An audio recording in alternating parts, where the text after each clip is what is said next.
Assalamualaikum warahmatullahi wabarakatuh. Alhamdulillah, alhamdulillahi rabbil alamin, wabihi nasta'in ala umurid dunya waddin. Assalatu wassalamu ala asrafil anbiya'i wal mursalin, sayyidina wa maulana Muhammadin wa ala alihi wa sahbihi ajmain, amma ba'du. Pertama-tama dan yang paling utama, marilah kita yang berhadir di tempat masing-masing memanjatkan rasa puji syukur kita kehadirat Ilahi Rabbi, yang mana dengan berkat, rahmat, taufik, hidayah dan inayahnya jualah kita dapat berhadir di tempat masing-masing dalam keadaan sehat walafiat. Alhamdulillah. Salawat serta salam tetap tercurah kepada baginda kita Nabi Muhammad Sallallahu Alaihi Wasallam, yang mana dengan berkat beliau yang terang, yang dulunya gelap menjadi terang, yang dulunya berakhlak menjadi berakhlak, minal madhi al-an ila yaumil qiyamah, dari dulu hingga sampai sekarang. Anak-anaknya ibu yang dirahmati Allah, sebelumnya bagi kalian yang tidak tahu, nama ibu adalah Siti Rasidah, ibu pengajar guru agama kelas 11 tahun 2000. Ini untuk 2020-2021. Pada hari ini kita hari Kamis 22 April 2021 bertepatan dengan, kalau tidak salah, 10 Ramadan. Kita sudah melaksanakan puasa selama 10 Ramadan ya. Tapi di sini ibu ingin memberitahu kalian tausiah ibu ini yang berjudul 5 amalan dalam menyambut bulan suci Ramadan. Apa 5 amalan itu? Yang pertama kita harus menyiapkan diri. Untuk apa? Untuk memperbaiki hubungan kita dengan Allah. Apa dalilnya? Ya ayyuhallazina amanu tubu ilallah taubatan nasuha. Wahai orang-orang yang beriman, kembalilah kalian kepada Allah dengan cara apa? Taubatan nasuha. Apa itu Bu taubatan nasuha? Taubatan nasuha itu taubat yang benar-benar menyesal di hati dan diaplikasikan dalam kehidupan sehari-hari. Kita berniat, aku taubat, aku tidak ingin lagi melakukan hal-hal buruk, hal-hal maksiat. Itu ditanamkan dalam hati, kemudian diaplikasikan dalam kehidupan sehari-hari. Berjanji kepada Allah tidak pernah mengulanginya lagi. Bukan taubatan sambal, sekali cocol pedas mau lagi, cocol pedas mau lagi. Akhirnya enaknya cuma di mulut tapi membahayakan di perut. Nauzubillahi min dzalik. Anak-anak ibu yang dirahmati Allah, pada bulan ini, bulan Ramadan, yang dulunya kita tidak baik, marilah kita coba untuk lebih baik lagi. Yang dulu kita pernah mencuri, sekarang sudah tidak mencuri lagi. Yang dulu kita suka membicarakan aib orang lain, sudah stop pada bulan Ramadan ini. Yang kita suka berburuk sangka kepada orang lain, sudah kita ubah dengan baik sangka. Semua itu kita mulai di dalam bulan Ramadan ini. Anak ibu sekalian, inilah masanya taubatan kita kepada Allah pada bulan Ramadan ini. Apa syaratnya? Syaratnya kalau kita ingin taubatan nasuha, min muslimin pasti punya salah dan hilaf. Bagaimana cara mensucikannya? Cukup kita dengan mandi taubat. Bagaimana Bu mandi taubat? Mandi taubat itu sama dengan mandi kita biasa atau mandi junub. Mandi biasa, mandi junub, mandi wajib. Sama, niatnya nawaitu ghusla li rabbil hadatsil akbari an jami'il badani fardhal kifayah. Aku mandi untuk mengangkat semua hadas besarku, fardhan wajib lillahi ta'ala, karena Allah ta'ala. Bagaimana Bu caranya mandi wajib atau mandi taubat tadi? Mandi taubat itu cukup dengan kita menyiramkan air ke seluruh tubuh, dan air itu harus sampai ke tubuh kalian. Jadi niat lapas niatnya tadi nawaitu ghusl rafil hadatsil akbar an jami'il badani fardalillahi ta'ala, dalam hati sahaja aku mandi untuk mengangkatkan hadas besar di seluruh tubuhku, wajib karena Allah Ta'ala. Alirkan tuh semua air ke seluruh tubuh, lubang hidung, lubang mata, lubang telinga, pusat, dan semuanya yang tidak bisa air langsung mengalir ke bagian tersebut, sela-sela jari, sela-sela kaki, dan sebagainya. Jadi kalau misalnya bagi perempuan ada maskaranya, ada lipstick yang waterproof-nya, kemudian ada bedaknya yang pakai kondisi yang tebal, itu hapus dulu semuanya, bersihkan dulu.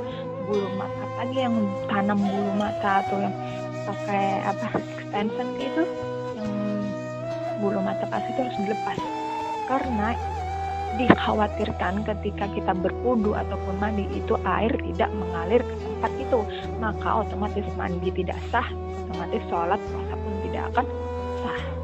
Jadi bagi yang perempuan, bersihkan dulu, apalagi yang pakai bulu mata palsu apalah segala itu dibuang, dihapus kalau kalian ingin benar-benar mandi taubat tadi. Anak-anak ibu yang dirahmati Allah, cara gampangnya saja kalau kalian ingin mandi wajib tuh kan ada jembatan besar, nyebur aja tuh, niat dulu di atas hajaku mandi untuk mengangkat hadas besar di seluruh tubuh wajib karena Allah Ta'ala, nyebur, insya Allah basah semua. Tapi syarat yang bisa berenang. Tapi kalau yang tidak bisa berenang tidak usah, jangankan dosa yang hilang, kita pun juga hilang. Nauzubillah min dzalik. Anak-anak ibu yang dirahmati Allah, ma min muslimi dzamban, setiap manusia itu pasti punya salah dan hilaf. Summa tatahhar, kemudian kita bersuci, kita mandi tadi, summa yusolli raka'ataini, kemudian kita sholat 2 rakaat. Bagaimana Bu sholatnya? Sama biasa aja, sholat 2 rakaat, usolli sunnat taubat raka'ataini sunnatan lillahi ta'ala, saja aku sembahyang sunat taubat 2 rakaat sunat karena Allah Ta'ala. Jadi dia sudah mandi, kita sudah mandi, kemudian sholat 2 rakaat, summa yastaghfirullah, kemudian kita minta ampun kepada Allah. Otomatis saat dia sudah bersuci, sudah taubat dalam hati, kemudian sholat 2 rakaat dan minta ampun kepada Allah, otomatis Allah akan ampuni langsung dosanya. Amin ya Rabbal Alamin. Terserah ya, mau istighfar yang bagaimana. Jadi melazima istighfar, barang siapa yang memperbanyak istighfar, melazima istighfar, barang siapa yang memperbanyak istighfar, ja'alallahu min kulli dhi kharaja, setiap kesempitan Allah lapangkan. Wa min kulli dhi min kulli hammin faraja, semua masalahnya diberikan solusi. Wa yarzuquhu minhu haitsu la yahtasib, kemudian dia diberi rezeki yang tidak disangka-sangka. Karena apa? Karena melazima istighfar, karena dia memperbanyak istighfar. Atau tadi mandi, sholat 2 rakaat, kemudian dia berzikir, minta ampun. Maka satu, yang tadi Allah, bila dia sempit, Allah lapangkan hidupnya. Kedua, dia apabila dia punya masalah, Allah berikan solusinya. Ketiga, apabila dia rezekinya sempit, rezekinya tidak ada, maka Allah akan beri dia rezeki dengan jalan yang tidak disangka-sangka. Amin ya Rabbal Alamin. Kemudian beristighfar itu terserah, mau yang panjang, mau yang pendek, mau yang sedang-sedang saja. Misal yang pendek, Astaghfirullahalazim. Kemudian yang sedang-sedang saja, Astaghfirullahalazim allazim, Astaghfirullahalazim la ilaha illa huwal hayyul qayyum. Atau yang panjang, Allahumma anta rabbi la ilaha illa anta khalaqtani wa ana 'abduka wa ana 'ala ahdika wa wa'dika mastata'tu a'udzu bika min syarri ma sana'tu bini'matika alayya faghfir li dzambi la yaghfiru dzunuba illa anta. Itu namanya Sayyidul Istighfar, rajanya istighfar. Itu lebih baik lagi kalau kalian hafal yang lebih panjang lagi, maka itu yang harus diamalkan. Kemudian anak-anak ibu yang dirahmati Allah, jadi syarat yang pertama tadi, amalan yang pertama dalam menyambut bulan Ramadan adalah kita dengan taubatan nasuha. Jadi bagi anak-anak ibu yang pacaran, yang masih boncengan, stoplah pacaran. Tak ada gunanya pacaran itu, banyak tidak ada manfaatnya dan tidak ada pahalanya sedikit pun. Yang ada hanya dosa dan dosa. Jadi bagi kalian yang masih muslim, mengaku muslim, sudah stop pacaran. Tuh, buka HP, lihat warnanya, hapus. Instagramnya hapus, buang aja tuh di sampah-sampah. Ya? Mantankah, pacarkah, buang saja di sampah. Kenapa? Karena pacaran itu tidak ada omong kosong semuanya. Penuh kepalsuan. Jadi yang boncengan berdua stop boncengan, tak boleh lah laki perempuan berdekatan lain muhrim. Karena apabila ada dua orang yang lain muhrim, laki-laki atau perempuan yang belum menikah, ketika mereka berdampingan maka orang ketiga adalah dari maka kita orang muslim harus menjauhi hal-hal yang seperti itu agar kita tidak terjerumus ke dalam hal yang tidak diridhai oleh Allah. Na'udzubillahi min dzalik. Kemudian tadi yang pertama taubatan nasuha. Yang kedua, man habba yabsuqa lahu man habba yabsutu rizquhu. Nah, siapa yang ingin dilapangkan rizkinya, wa yusa'alahu fi umurihi, barang siapa yang ingin dipanjangkan umurnya, wa yasilu rahimahu, maka dia hendaklah menyambung tali silaturahim. Jadi yang kedua, amalan yang kedua adalah kita harus menyambung tali silaturahim. Pada hari ini alhamdulillah kita ibu dan anak-anak sekalian kita bersilaturahmi walaupun dalam keadaan online. Alhamdulillah kita bisa bertatap muka, kalian bisa mendengar suara ibu, kalian bisa melihat muka ibu. Karena salah satu selain orang tua, pandangan yang berpahala kita memandangnya selain memandang muka orang tua adalah memandang guru kita. Jadi kalau kita memandang guru kita dengan penuh kehormatan, maka itu termasuk pandangan yang memberikan pahala insyaallah. Amin ya rabbal alamin. Ya. Jadi yang kedua yaitu menyambung tali silaturahim. Anak-anak ibu sekalian, misal kalian punya guru, baik itu guru di TK, di SD, di SMP, di SMA pun, ini pun kalau mereka masih sehat badannya, masih panjang umurnya, segeralah datang kepada mereka, tengoklah, tegurlah, sapa, doakan mereka. Bertegur sapa dan menyambung silaturahim kepada mereka. Kita banyak guru yang tak ingat murid, tapi murid pasti ingat guru. Tak mungkin seorang murid tak ingat gurunya.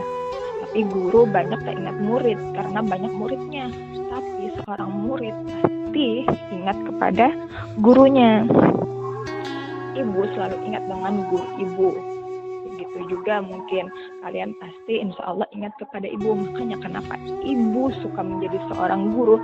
Karena pertama guru itu digugu dan ditiru. Guru artinya digugu dan ditiru. Jadi kalau ada guru yang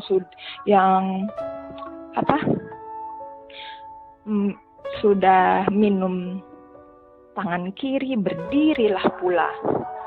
Tak ada yang patut ditiru dari guru itu, karena dia tidak mencontohkan yang baik.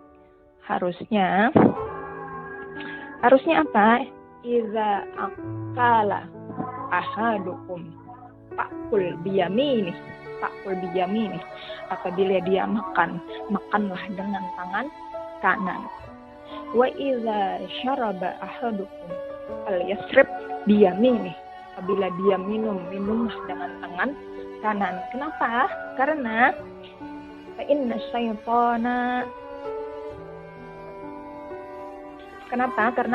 syaitana ya'kulu bisimali wa yasrabu bisimali. Karena setanir rajim itu makan dan minum dia dengan tangan kiri. Kalau kita makan sudah tangan kiri, berdirilah pula lebih dari setan. Naudzubillah dari itu kebiasaan setan. Maka kita harus mengamalkan sunnah-sunnah Nabi. Mulailah dengan yang kanan, dahulukanlah dulu yang kanan, makan dengan tangan kanan, masuk yang baik-baik sebelah kanan, masuk WC yang kotor dengan sebelah kiri. Apabila kita ke WC, dahulukanlah kaki kiri. Kenapa? Karena WC itu tempatnya syaitan. Apabila kita mau buang air kecil atau buang air besar, pakai alas kaki dan tutup kepala. Kenapa? Itu sunnah Nabi ya. Apabila kita mau ingin buang air besar, hendaklah kita bertutup kepala dan memakai alas kaki. Kenapa? Pertama, alas kaki. Ketika kita memakai alas kaki, kan waktu kita buang air besar itu kita ngejen ya. Ketika ngejen itu otomatis pori-pori yang ada di kaki kita ataupun di kepala kita membesar. Otomatis kuman-kuman akan masuk. Kalau kita pakai sendal dengan anjuran Nabi, kebiasaan Nabi masuk WC pakai sendal, kemudian masuk WC menutup kepala, otomatis meminimalisir kuman itu masuk ke pori-pori kaki dan pori-pori kepala. Itulah indahnya kenapa Allah menyuruh kita mengerjakan sunnah-sunnah Nabi, karena banyak di balik sunnah-sunnah Nabi itu manfaat yang bisa kita ambil dan memberikan kesehatan bagi tubuh kita. Banyak lagi, jangan minum, jangan tiup yang panas, sesuatu baik itu minuman atau makanan jangan ditiup, lebih baik dikipas. Karena apa? Pertama, karena minuman yang panas, makanan yang panas itu apabila kita tiup bertemu dengan karbon dioksida. Apabila karbon dioksida bertemu dengan suhu yang panas, otomatis jadi racun semua tuh minuman dan makanan kita karena kita tiup. Makanya sunnah Nabi itu kita harus dikipas karena banyak manfaatnya dari sunnah-sunnah Nabi. Sunnah juga kalau kita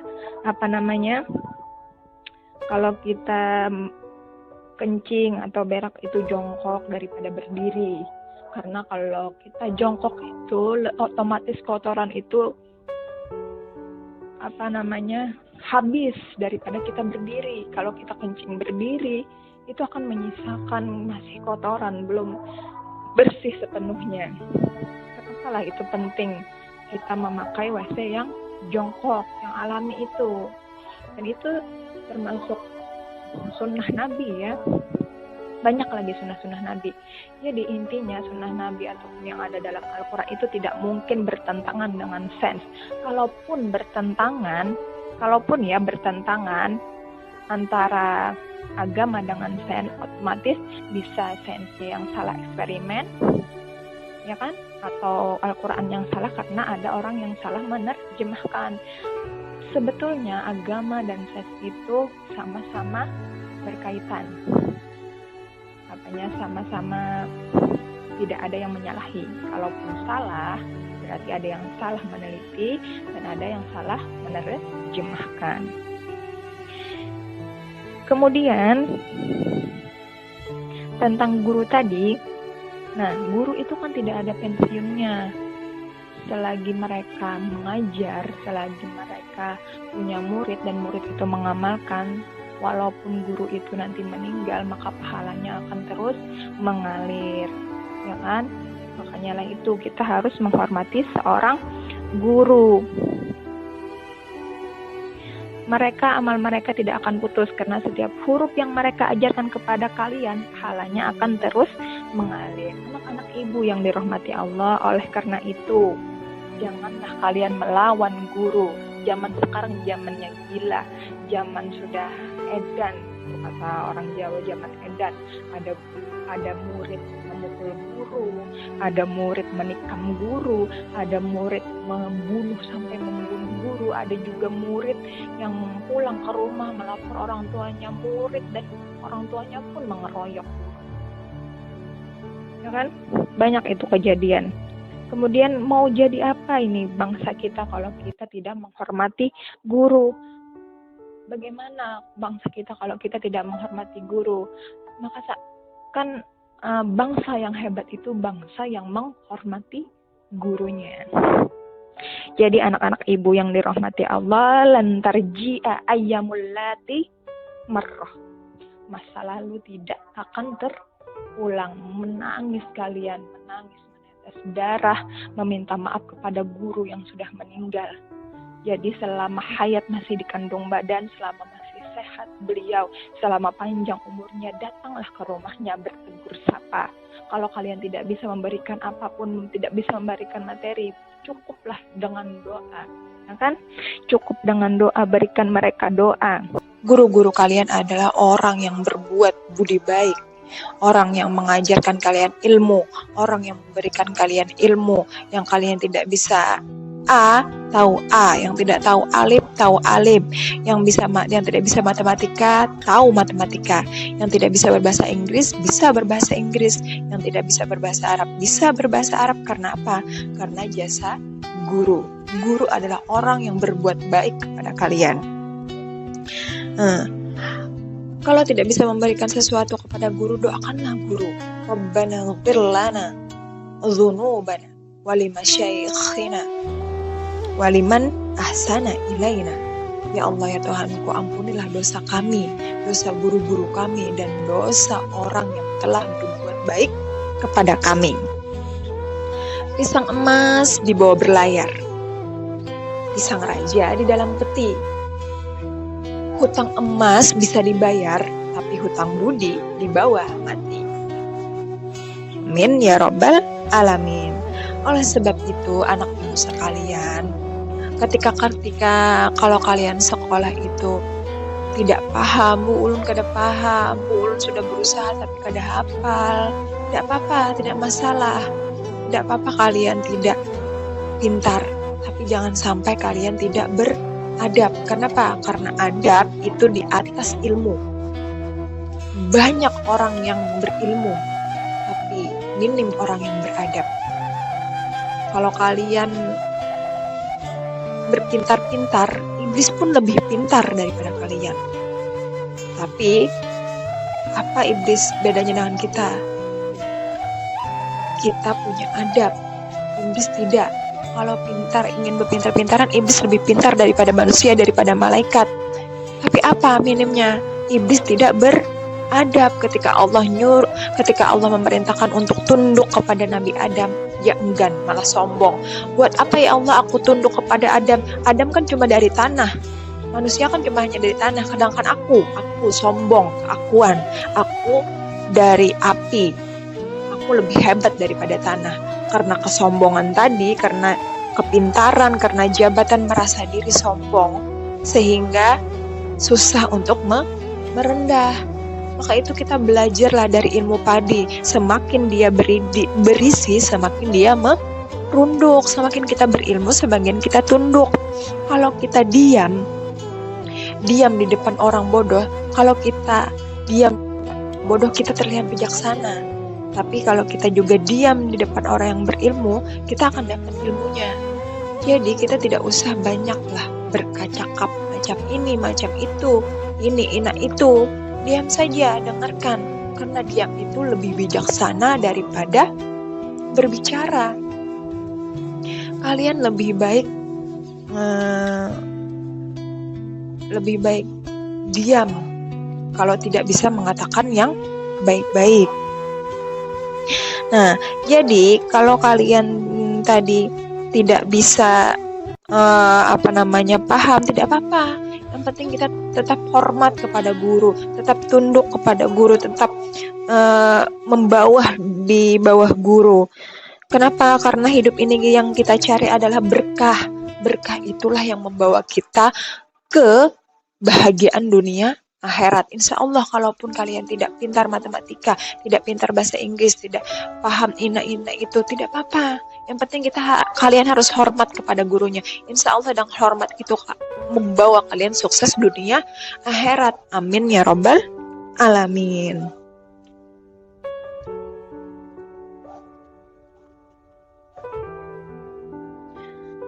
Anak ibu yang ibu rahmati, yang ibu sayangi, hidup ini yang kita cari adalah berkah. Guru ridho, Allah ridho, orang tua ridho, insya Allah hidup kalian sukses. Sukses di antara orang-orang yang pintar ataupun mempunyai jabatan. Insya Allah berkah dari guru, berkah dari orang tua, dan berkah dari Allah, kalian bisa bahagia dunia akhirat. Amin ya Rabbal Alamin. Tadi kita selain kita menyambung silaturahmi dengan guru, kita juga harus menyambung silaturahmi dengan teman. Apalagi kalau kita punya dosa, punya salah dengan teman.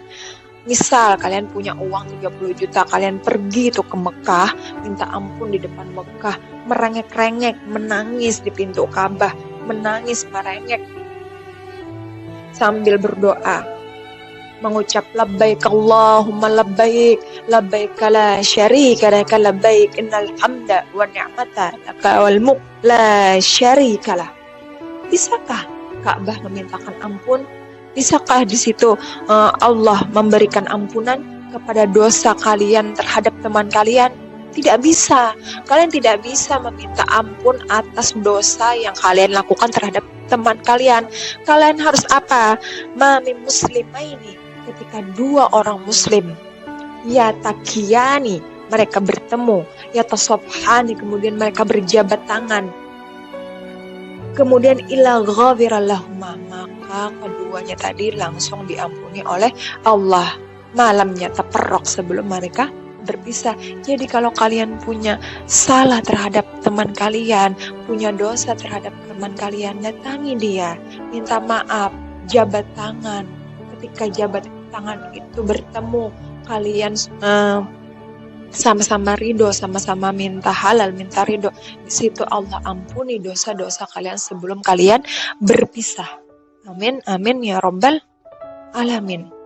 Indahnya bersilaturahmi, apalagi kita saling bermaaf-maafan. Yang bukan muhrim kita begini saja, karena tidak boleh tersentuh antara laki-laki dan perempuan yang bukan mahramnya. Kalau laki-laki kita berjabat tangan, tapi kalau salah dengan perempuan kita cukup gini saja.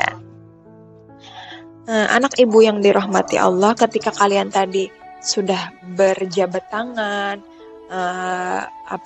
meminta ampun, minta halal, maka dosa-dosa kalian akan gugur seperti daun kering yang dihempas oleh angin, gugur, terbang, hilang dosa-dosa kalian.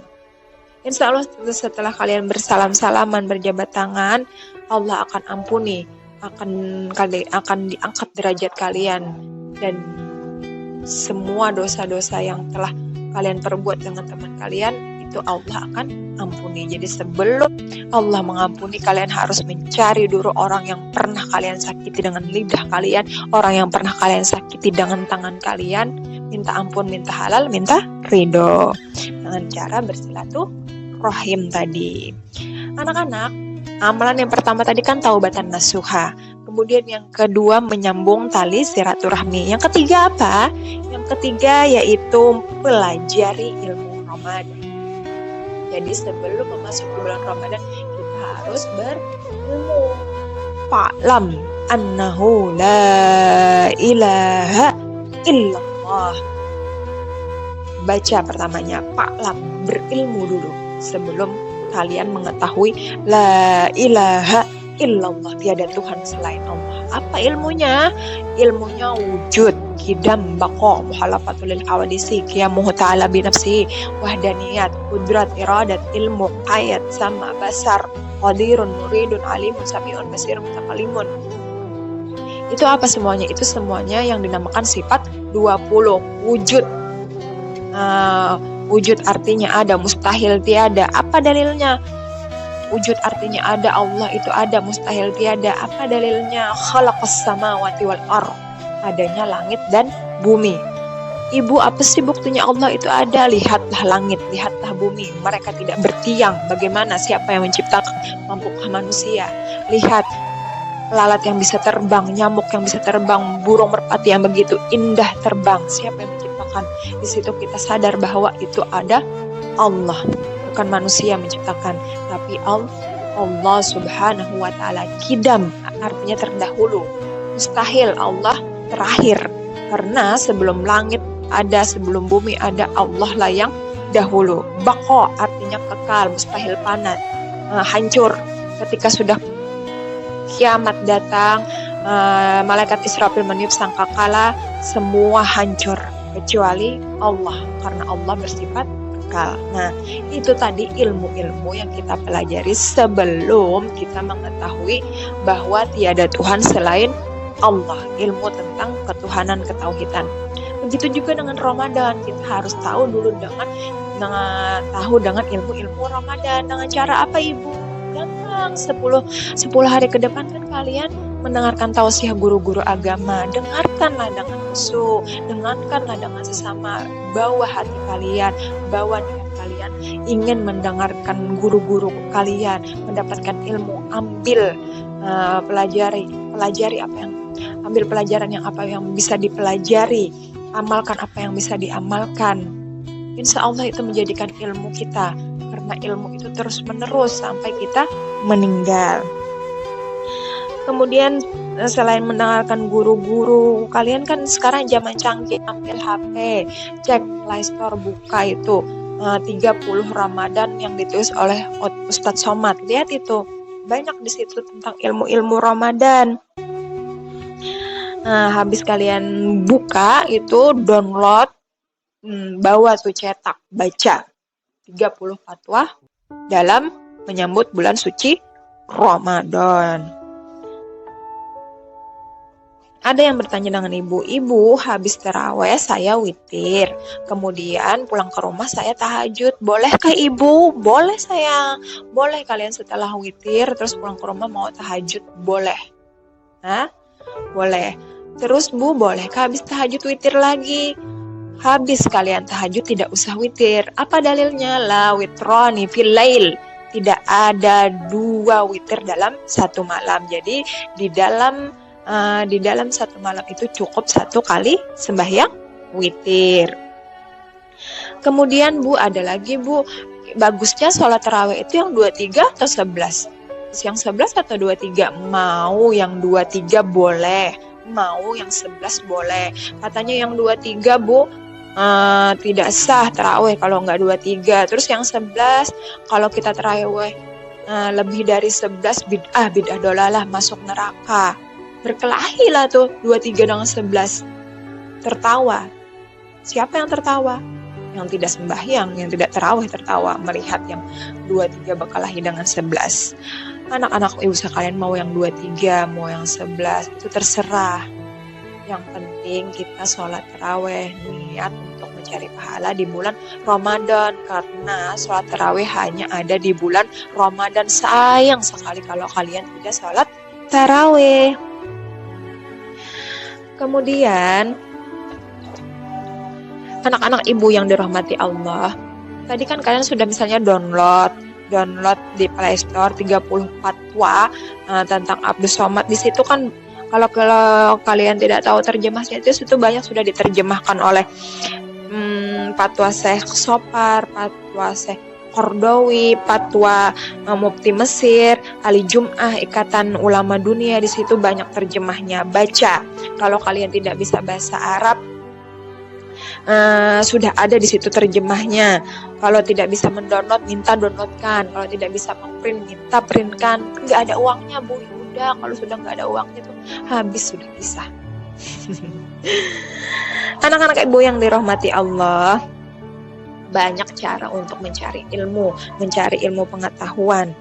Kalau kalian punya pengetahuan, cari gurunya untuk mendapatkan ilmu. Kemudian ada juga Bu yang bertanya, boleh enggak Bu berniat itu cuma 1 kali dalam 1 Ramadan? Atau harus 1 malam 1 niat? Anak ibu yang dirahmati Allah, yang berniat 1 malam itu mazhab Maliki. Nawaitu soma sahur Ramadan, sahaja aku puasa dalam 30 hari Ramadan full. Boleh kah Bu? Boleh.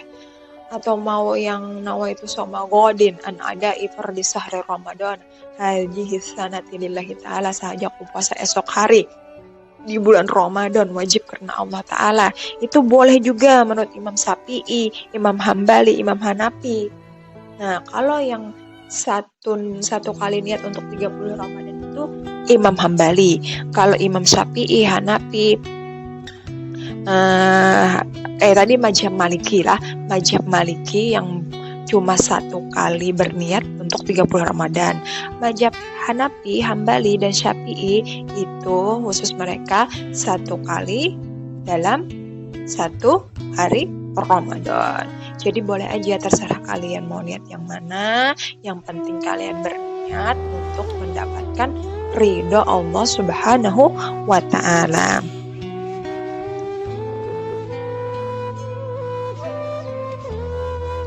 Kemudian ada yang bertanya, Ibu, tarawih itu harus dilapaskan niatnya atau cuma dalam hati?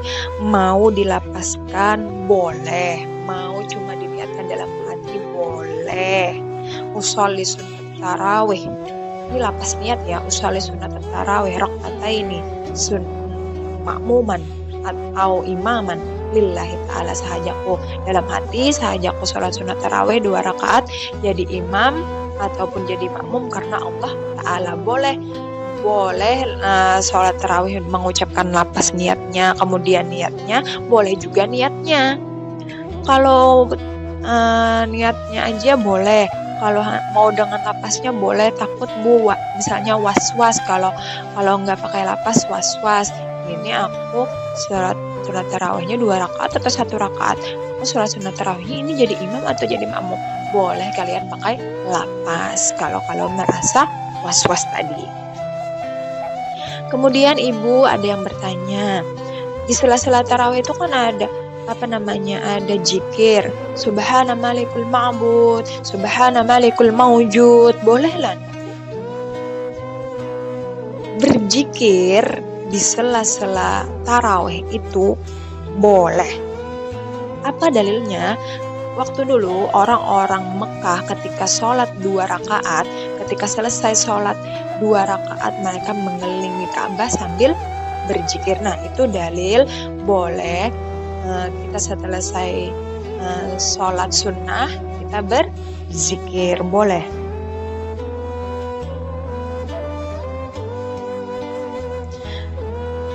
Kemudian anak-anak ibu yang dirahmati Allah, intinya kita tarawih itu jadikanlah tarawih, membaca Al-Quran itu menjadi rutinitas kalian. Jadi tidak merasa berat karena itu sudah menjadi rutinitas. Rutinitas itu seperti makan, minum, mengalir aja gitu.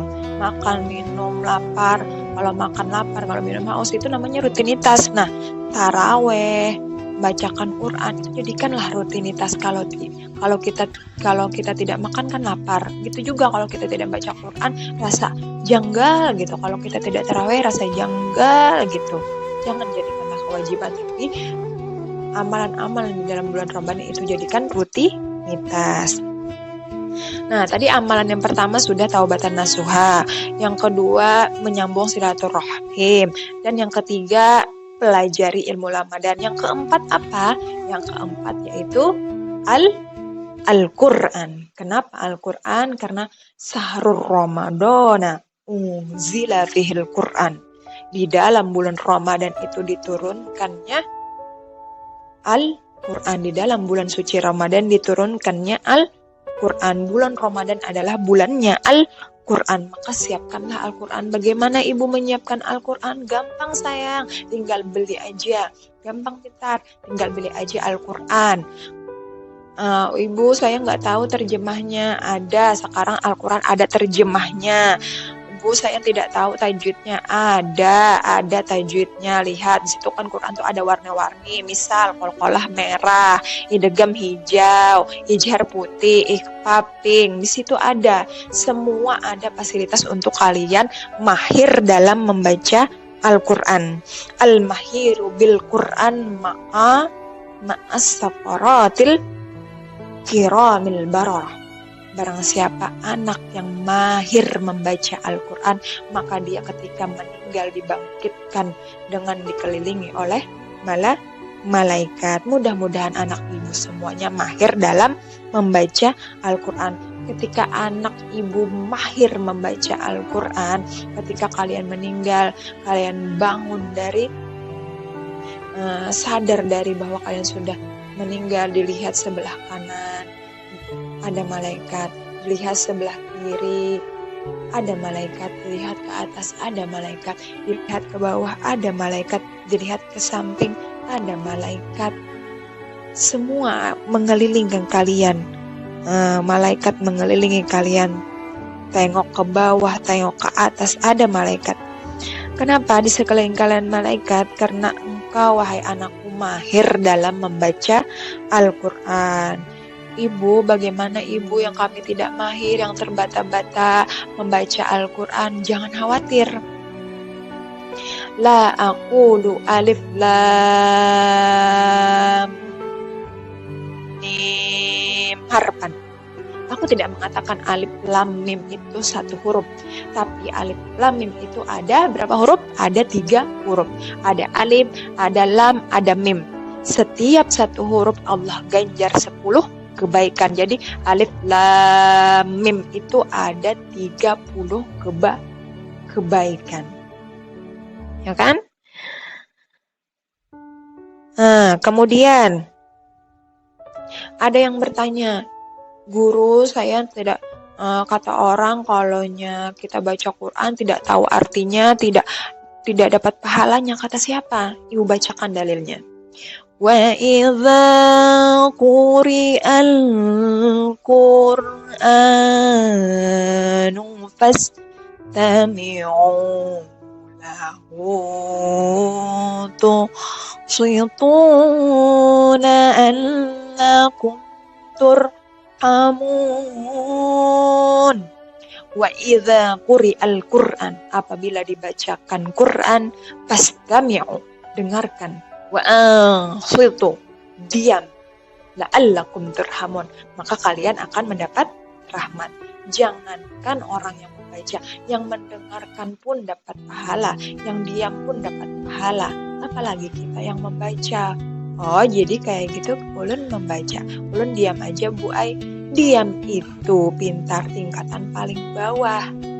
Paling atas kalian sudah bisa memahami Al-Quran.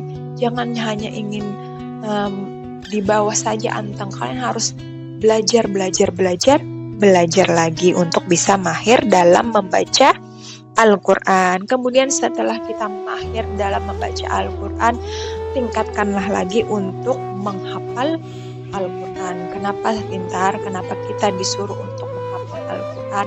Pertama, apabila kita hafal Quran, 7 turunan kita itu mendapatkan rahmat. Dapat rahmat karena berkat kita hafal Quran. Kemudian yang kedua, wahai anakku, apabila kalian hafal Quran, di akhirat nanti orang tua kalian akan diberikan mahkota yang begitu indah. Karena apa? Wahai orang tua, engkau diberikan ini mahkota yang begitu indah karena engkau telah mendidik anakmu menjadi tahfiz Al-Quran. Kemudian yang ketiga, orang tua yang anaknya tahfiz Quran akan didekatkan dengan Rasulullah Sallallahu Alaihi Wasallam. Seperti apa dekatnya Bu? Seperti telunjuk ibu jari dengan ibu, dengan jari tengah. Begitu dekatnya orang tua dengan Rasulullah. Itulah pahala balasan bagi anak yang tahfiz Al-Quran. Mudah-mudahan anak ibu ibu semua menjadi tahfiz Quran. Amin amin ya rabbal alamin. Ketika kalian sudah mahir membaca Al-Quran, sudah hafal Al-Quran, kemudian kalian sudah besar, sukses dunia akhirat, kalian jadi pemimpin, usahakanlah wahai anakku, kalian memimpin di jalan Allah. Gunakan tanda tangan kalian, gunakan kekuasaan kalian membangun masjid, gunakan kekuasaan kalian membangun tahfiz Quran. Kalau pemimpin cuma bisa mimpin saya Bu, wali kota saya Bu, rajin sholat, rajin baca Quran, hafal doa-doa, itu amalan anak TK. Anak TK juga bisa. Pemimpin itu harus mempunyai amal soleh. Bangun kekuasaan, jika kalian punya kekuasaan, bangun masjid, bangun anak yatim, bangun tahfiz Quran, insya Allah itu menjadi amal kalian, amal soleh. Amin amin ya rabbal alamin. Jadi anakku sekalian, di dalam tarawih bulan Ramadan ini ada namanya kan tadarus. Nah di tadarus itu kita melakukan membaca Al-Quran. Kalau cuma satu orang namanya tadrus, cuma satu orang mempelajari Al-Quran. Kalau tadarus ada 2 orang atau lebih saling belajar mempelajari Al-Quran. Tadi sudah yang pertama kita, amalan pertama taubatan nasuha, yang kedua menyambung silaturahim, yang ketiga memperdalam ilmu Ramadan, yang keempat Al-Quran. Bulan Ramadan turunnya Al-Quran. Yang kelima apa? Yang kelima siapkan duit. Kenapa Bu siapkan duit? Kenapa? Misal di dalam rumah kalian tuh ada 4 orang. Ada kalian, ada ibu kalian, ada ayah kalian, ada anak kalian. Ada 4 piring kan tuh buka puasa ada 4 piring. Jadikan 8 piring. Kenapa Bu jadikan 8 piring? Bagikan kepada fakir miskin, bagikan kepada panti jompo, bagikan kepada anak yatim, bagikan kepada orang yang lemah. Pada bulan Ramadan ini yang asalnya 4 lipatkan jadi 8. Yang 8 jadi 16, karena setiap amalan yang kita kerjakan di dalam bulan Ramadan itu akan dilipat gandakan.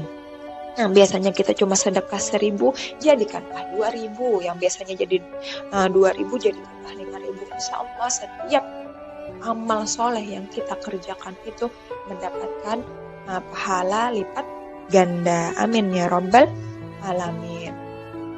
Ada di Mesir anak-anak ibu, di situ di Mesir itu kebiasaan orang Mesir ada namanya Maidatul Rahmat. Apa itu Maidah? Artinya meja, Rahmat artinya Allah banyak. Jadi meja Allah. Apa itu meja Allah? Jadi setiap bulan Ramadan itu banyak meja-meja disediakan makanan ini itu. Jadi anak-anak kos orang Indonesia tidak ada lagi tuh yang di rumah, di kos semua rapi mendatangi Maidatul Rahman tadi, mejanya Allah. Di situ disediakan makanan. Karena ketika kita memberi makan orang yang lagi berpuasa sama halnya kita juga berpuasa dan kita mendapatkan pahala yang berlipat ganda. Jadi misalnya menu hari pertama itu ayam. Kalau ayam di Mesir itu kan dipotong 4 bagian aja. Kalau kita di Indonesia itu dimutilasi, dipotongnya tok banyak. Kemudian hari yang kedua daging. Kalau kita kan kalau di Arab itu dagingnya tebal-tebal. Tapi kalau kita di Indonesia dagingnya tipis-tipis, barbekyuan itu tipis-tipis. Jadi beda antara kita Indonesia dengan Arab. Intinya mereka pada bulan Ramadan itu melakukan amal sedekah supaya bulan Ramadan mereka berkesan dan mendapatkan pahala sebanyak-banyaknya. Karena ketika, wahai anakku sekalian, ketika kalian sudah meninggal, ketika kalian sudah berada ingin di akhirat, atau ketika sakaratul maut, kalian terbaring terbujur rata, akan turun malaikat. Jika kalian beramal soleh, akan turun malaikat di hadapan kalian sejauh mata memandang. Kemudian datang malaikat maut. berada di atas kepala kalian dengan mengucap, wahai jiwa yang tenang, keluarlah kamu menghadap Allah dan keridhoannya. Maka hamba yang hidupnya beramal soleh, yang punya amal soleh, dia akan meninggal sakaratul maut. Sakaratul maut seperti rohnya dicabut seperti air mengalir. Tenang, maka saat itu juga rohnya semerbak bau kasturi, harum mewangi. Maka saat itu juga roh yang baik tadi dibawa oleh malaikat untuk naik ke atas langit.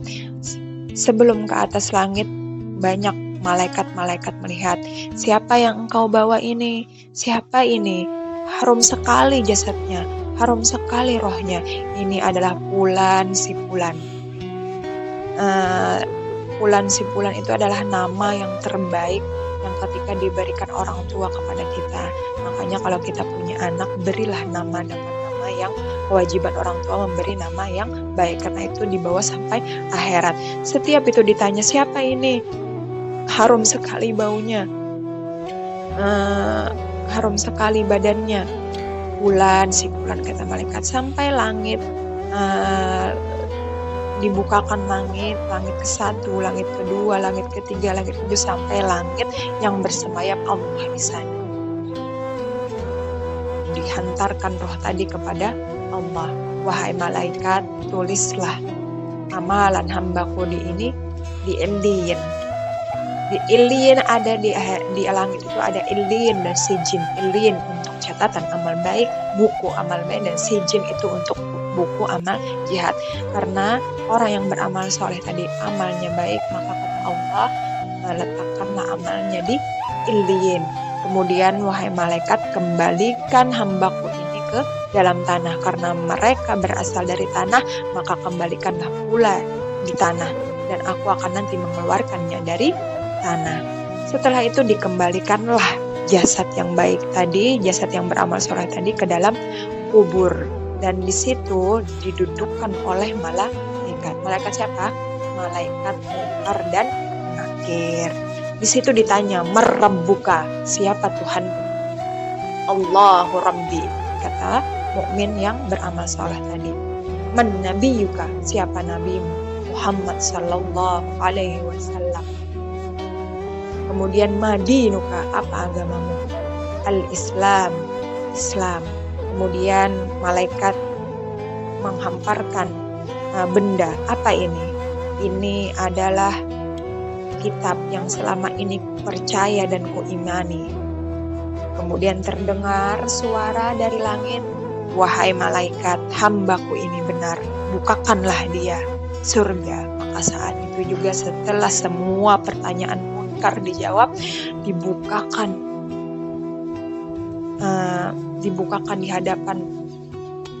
di hadapan mukmin yang muslim tadi surga, di depan kakinya surga. Di sini dikatakan inilah janji Allah. Kemudian dibukakan di atas kepala neraka. Wahai mukmin, ini adalah janji Allah yang engkau apabila menjauhinya engkau akan terbebas dari neraka. Maka saat itu juga datanglah seseorang yang tampan menawan duduk di sebelahnya. Kemudian si mayat tadi bertanya, "Siapa engkau ini?" "Aku adalah amal solehmu. Aku yang akan melindungimu. Aku yang akan bersaksi di hadapan Allah. Engkau telah berbuat baik, beramal soleh di dunia." Anak-anak ibu yang dirahmati Allah, ketika kalian sudah meninggal, dibacakan Yasin di kubur, kemudian handai tolan keluarga kalian satu persatu meninggalkan kalian, mendengar kalian gesekan sendal mereka pergi meninggalkan kalian. Tidak ada satupun yang menemani di alam kubur. Tapi bagi kalian yang mukmin, yang beramal soleh, amalan sholat kalian berada di atas kepala kalian, amalan puasa kalian berada di sebelah kanan kalian, amalan zakat kalian berada di sebelah kiri kalian, amalan yang silaturahim tadi, amalan membacaan Quran, amalan bersedekah itu berada di bawah kaki-kaki kalian. Merekalah yang bersaksi dan menjadi pelindung kalian di alam kubur, menjadi saksi pelindung di hadapan Allah Subhanahu wa taala. Wallahu alam. Jadi anak-anak ibu sekalian, 5 amalan yang kalian harus siapkan sebelum masuk bulan Ramadan. Yang pertama tadi taubatan nasuha, kita singkat saja THIQD. Taubatan nasuha, hablum minanas atau menyambung silaturahmi, I ilmu Ramadan, Q Quran, dan D siapkan duit untuk kita beramal soleh. Semangat dalam bulan puasa ini kita meningkatkan amal soleh kita supaya amal soleh tadi menjadikan kita pelindung kita di akhirat, menjadi tabungan kita di akhirat. Wabillahi taufiq wal hidayah. Semoga apa yang Ibu sampaikan ini kalian bisa mengerti, kemudian kalian pelajari, kalian amalkan, kemudian kalian amalkan, pelajari. Salah hilaf, apabila ada ucapan ibu yang salah, perbuatan yang salah, mohon dimaafkan. Semoga bermanfaat. Wabillahi taufiq wal hidayah. Assalamualaikum warahmatullahi wabarakatuh.